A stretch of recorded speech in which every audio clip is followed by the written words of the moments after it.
मेले का सबसे बड़ा और सबसे पहला आकर्षण होता है अखाड़ों की पेशवाई।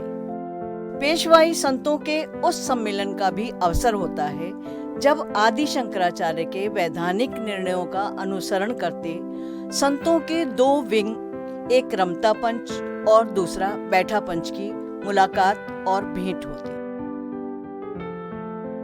दरअसल रमता पंच संतों का वो विंग है जिन्हें भ्रमणशील रहते हुए सनातन धर्म का प्रचार प्रसार करने का दायित्व मिला था, और बैठा पंच वो जो मठ मंदिरों, धर्मस्थलों की देखरेख और पूजा पाठ, धर्म सम्मेलन कर वैदिक धर्म की गरिमा बनाए रखता था। और ये सनातनी परंपरा आज भी यथावत जारी है। हमारा जो अग्नि अखाड़ा है, द्विजाति नाम गुरु अग्नि, समस्त द्विजातियों का गुरु अग्नि है।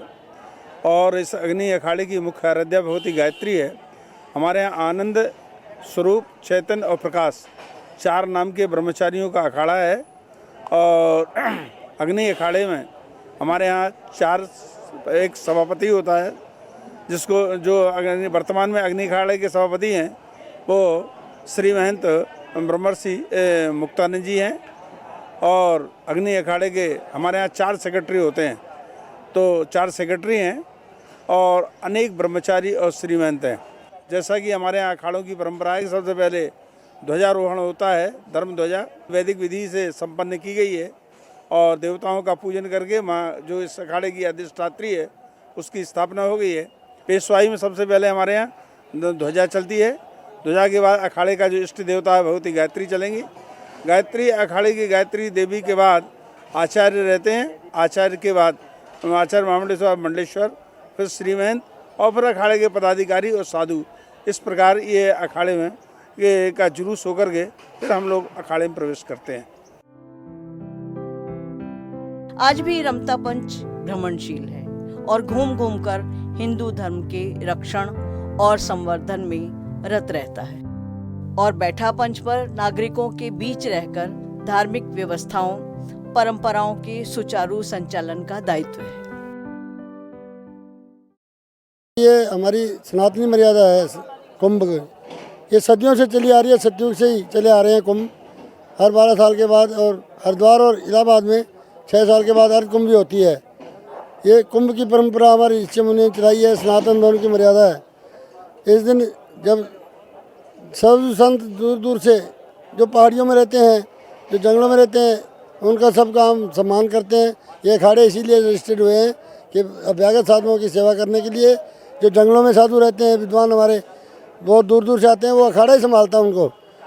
जहाँ जहाँ भी कुंभ मेले होते हैं, बैठा पंच यानी मठ मंदिरों के अखाड़ों के उत्तराधिकारी रमता पंच के आगमन का बंदोबस्त करता है। रमता पंच के नगर प्रवेश से पहले रमता पंच का कैंप नगर की सीमा के बाहर लगाया जाता है, ताकि रमता पंच के संतों को शुभ मुहूर्त में पूरे राजसी ठाट बाट के साथ हाथी घोड़ों पर नगर के मुख्य मार्गों से होते हुए कुंभ क्षेत्र के मठ मंदिरों में आसन सिंहासन प्रदान कर उन रमता पंचों का उनके त्याग के प्रति सम्मान प्रदर्शित किया जा सके।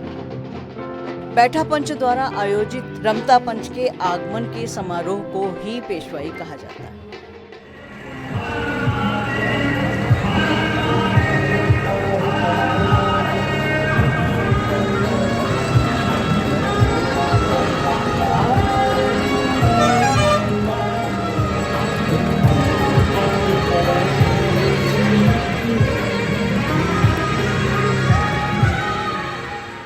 अब सवाल ये है कि नगर प्रवेश को पेशवाई क्यों कर कहा जाता है। ऐतिहासिक दस्तावेजों के अनुसार विदेशी आक्रमणकारी शक्तियों से राजाओं और पेशवाओं की उनके शासन सत्ता की रक्षा के लिए रणबांकुरों की भूमिका निभाने वाले रमता पंच को आभार व्यक्त करने के लिए पेशवाओं द्वारा की गई राजसी व्यवस्था को पेशवाई कहा जाता है। अब यही व्यवस्था स्वतंत्रता के बाद से प्रदेश सरकारें संभालती। अब तक महाकुंभ मेला में निरंजनी अखाड़ा, जूना अखाड़ा, अग्नि अखाड़ा, किन्नर अखाड़ा, आवाहन अखाड़ा और आनंद अखाड़ा की पेशवाइयां नगर प्रवेश कर चुकी। खिचड़ी पापड़ की रस्म के बाद बैठा पंच के संतों की व्यवस्थाओं के साथ रमता पंच पूरी सज-धज के साथ नगर प्रवेश को निकलते हैं।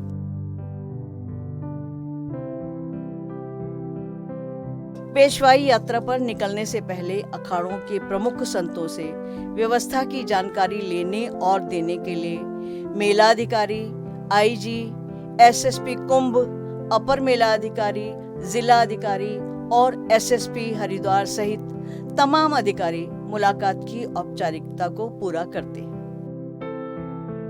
इस बार कुंभ कोरोना जैसी महामारी के दौर से होकर गुजर रहा है, तो ये भी जरूरी हो जाता है कि किसी भी सामूहिक उत्सव पर लोगों को कोरोना के बारे में जागरूक किया जाए। कोरोना पर कैसे खुद को और दूसरों को सुरक्षित रखें, इस चेतावनियों के साथ ही पुलिस प्रशासन की ओर से पेशवाइयों से पहले सभी को मुफ्त मास्क वितरण किए गए और कोरोना की गंभीरता पर जागरूक भी किया गया। कोविड की वजह से जो है काफ़ी जो एसओपी भारत सरकार की या राज्य सरकार की उसमें प्रावधान दिए गए हैं, उसके अनुरूप जो है जो पेशवाई हैं या हमारे रमता पंच का आना, आज भी आपके सामने लगभग 3,500 मास्क बांटे गए जितने भी हमारे संत हैं उनको। प्रशासन ये प्रयास कर रहा है, सरकार भी ये प्रयास कर रही है कि कोरोना मुक्त ये जो है कुंभ मेला हो, उसके तहत ये व्यवस्था बनाई गई है। साधुओं से अनुरोध किया गया है, उनके साधु जो उनके महंत हैं, श्री महंत हैं या उनके अध्यक्ष हैं, उनसे निवेदन कराया गया, उनको कहलवाया गया है कि वो मास्क पहने, पर्याप्त दूरी बनाए रखें और कोरोना मुक्त जो है कुंभ कराने में हमें सहयोग करें। सैनिटाइज़र के लिए हमारे पास CSR में कई कंपनी आई हैं, जैसे ITC आई हुई है, उसमें वो मास्क भी बांटेगी, इसके अलावा सैनिटाइज भी करेगी, इस तरह से और भी कई कंपनियाँ आई हैं। इसके अलावा हमारे जो स्वास्थ्य विभाग है उसकी अपनी तैयारियाँ हैं, चाहे वो मास्क को लेके हो, सैनिटाइजेशन को लेके हो या अन्य व्यवस्थाओं को लेके हो। तो सारी व्यवस्थाएं जो है, जो भारत सरकार की गाइडलाइन है, राज्य सरकार की गाइडलाइन है और समय समय पर जो माननीय न्यायालय द्वारा दिशा निर्देश दिए जाते रहे हैं, उनका अनुपालन सुनिश्चित कराना हो, उसी तरह की व्यवस्थाएं की जा रही हैं। अखाड़ों की पेशवाई के विधान, अखाड़ों के नियम और अखाड़ों के आगमन पर सरकार कैसे और क्या व्यवस्थाएं करती है, इसके बारे में विस्तार से बातचीत करते हुए अखाड़ा परिषद के महामंत्री हरिगिरी महाराज ने कहा, पेशवाई पहली बात यह है कि नियम है, कहीं जाने के पहले कुछ तो आपको बताना पड़ेगा।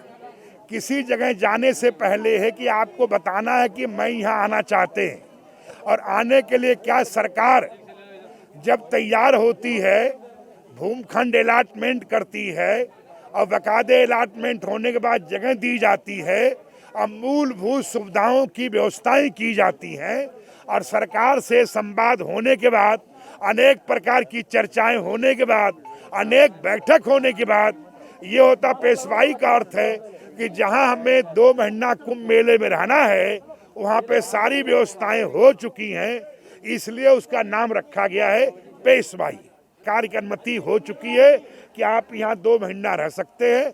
आपको रहने के लिए मूलभूत व्यवस्थाएं, सब्जी है, दूध है, बिजली है, टॉयलेट है, अनेक प्रकार की चिकित्सालय है, किसी महात्मा का हार्ट अटैक हो जा, कुछ और हो जा, एम्बुलेंस वहाँ रहेगी और व्यवस्थाएं रहेंगी, सफाई कर्मी रहेंगे, किसी प्रकार की हैजा न फैल जाए, कोई और घटना दुर्घटना न हो जाए, ये सब का पहले तैयारी होने के बाद फिर पेशवाई होती है।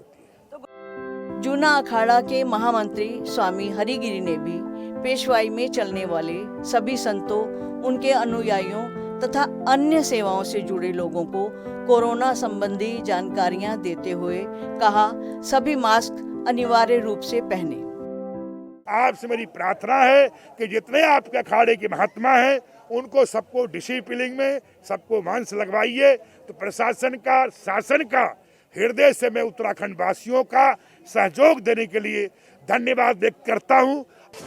पेशवाई मार्ग पर आस्था और श्रद्धा का सैलाब उमड़ पड़ा। बैंड बाजों, हाथी घोड़ों, ऊंटों और रथों पर सवार संतों के दर्शन करने को आतुर श्रद्धालुओं ने संतों के सम्मान में पलक पावड़े बिछा दिए।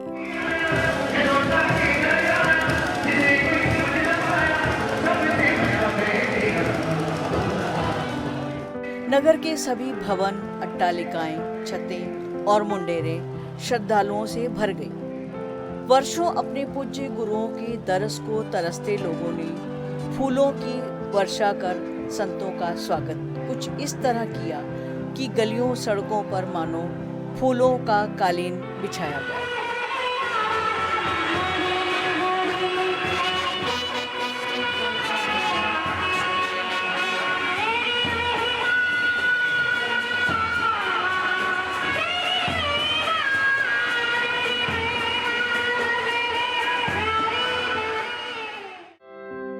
सबसे आगे धर्म की उच्चता की प्रतीक ध्वजाएं, उनके पीछे अखाड़ों के इष्ट देव और बैंड बाजे ढोल नगाड़ों के साथ अखाड़ों के आचार्य पीठाधीश्वरों के रथ,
और भक्ति में लीन नाचते गाते अनुयायी चल रहे थे। उनके पीछे महान परंपरा वाले महामंडलेश्वरों के सुसज्जित रथ थे।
अग्नि अखाड़े के सभापति महामंडलेश्वर स्वामी मुक्तानंद महाराज ने संतों और जनता को कोरोना में सुरक्षित रहने और भक्ति करने का अनुरोध किया। हम लोग जो है ये परंपरा हजारों साल से निभाते आए और ये परंपरा के हम चाहक हैं और विज्ञान को भी हम धार्मिकता जैसे स्वीकार करते हैं ऐसे विज्ञान का भी स्वीकार करते हैं। आखिर तो जन समुदाय के हित की बात सोचना ये हम सब सोचते हैं, तो इसी के लिए उस नियम के अनुसार जो है मेला चलता है। जैसे चुनाव आता है तो उसके नियम के अनुसार चुनाव आता है। इस तरह से इनका जो परिस्थितियों के मुताबिक जो चलना होगा विज्ञान को ध्यान में रखते हुए मास्क पहनना हुआ, अंतर रखना, ये हो सकता है जितना हो सकता, और इस साल फिर भी सीमित है पहले से। अखाड़े के जनरल सेक्रेटरी श्री महंत ब्रह्मचारी सोमेश्वरानंद ने अग्नि अखाड़े के विभिन्न क्रियाकलापों और विधान पर बातचीत करते हुए कहा, या सृष्टिसृष्टुराद्या वहति विधिहुतं हविर्या च होत्री ये द्वे कालं विधत्ता श्रुतिविषयगुणः स्थिता व्याप्य विश्वं या माहुः सर्वबीजप्रकृतिरितिः ययः प्राणिनः प्राणवन्तः प्रत्यक्षाभिप्रपन्नस्तु भिरवतुभिरिष्टाभिरीशा। श्री पंच अग्नि अखाड़ा वेद माता गायत्री हमारी अधिष्ठात्री गायत्री माता हैं। हम चतुर्नामना ब्रह्मचारी चारों मठों से भगवान आदि जगतगुरु शंकराचार्य भगवान शंकर के द्वारा स्थापित चारों मठ पूर्वामना पश्चिमना उत्तरामना दक्षिणामना मठ जो स्थापित हैं उसमें शंकराचार्यों की जो स्थापना हुई उसमें चारों मठों के हम ब्रह्मचारी आनंद स्वरूप प्रकाश चैतन्य नामना ब्रह्मचारी हैं। पेशवाई के बाद आज से हमारी वेद माता गायत्री के यहाँ स्थापित हो जाएगी, जिनका हवन होम यज्ञ पूजन प्रतिष्ठा आज नित्य नैमित्तिक हवन हमारा चलेगा। हमारे अग्नि अखाड़े में नैष्ठिक ब्रह्मचारी होते हैं, ब्राह्मण होते हैं, केवल ब्राह्मणों को ही हमारे में संन्यास दीक्षा दी जाती है। और जनरल सेक्रेटरी होने के नाते मेरी एक एक जिम्मेवारी का मुझे निर्वहन करना होता है। हमारे अखाड़े में 4 सचिव होते हैं, एक एक तनिके के मालिक होते हैं, उसके ऊपर एक जनरल सेक्रेटरी होता है, एक सभापति होते हैं। हमारे सभापति श्रीमंत मुक्तानंद जी महाराज हैं। हमारे अग्नि अखाड़े के आचार्य महामंडलेश्वर स्वामी अग्निपीठाधीश्वर श्रीमत रामकृष्णानंद जी महाराज हैं। और चारों सचिव चारों तनिके सचिव हैं। रमता पंच होता है। मैं अग्नि अखाड़े का जनरल सचिव होने के नाते सभी को साधुवाद और शुभकामना देता हूँ। देश में कोरोना रोग जो फैल रहा है वो गायत्री माता से वेद माता से हवन के द्वारा पूजन के द्वारा माध्यम के द्वारा अर्चन के द्वारा बंधन के द्वारा हम प्रार्थना करते हैं समस्त रोगों से हमारे देश को मुक्ति मिले। इसी कामना के साथ आपको सबको बहुत बहुत साधुवाद बहुत बहुत धन्यवाद। बोल गायत्री मात की जय। पेशवाई के अंत में चल रहा किन्नर अखाड़ा खास तौर पर अपनी साज सज्जा और सौंदर्य के लिए लोगों के आकर्षण का केंद्र रहा। स्वर्णाभूषणों से लदे किन्नरों ने आज का ये मुकाम पाने के लिए कड़ा संघर्ष किया और उनके संघर्ष को अंजाम तक पहुंचाया जूना अखाड़े के महामंत्री महामंडलेश्वर स्वामी हरिगिरी ने। सन्यासी अखाड़े शिवरात्रि का पहला शाही स्नान करते हैं, अतः सन्यासियों के कई अखाड़े अब तक नगर प्रवेश कर चुके हैं और पेशवाइयों का क्रम अभी भी जारी है।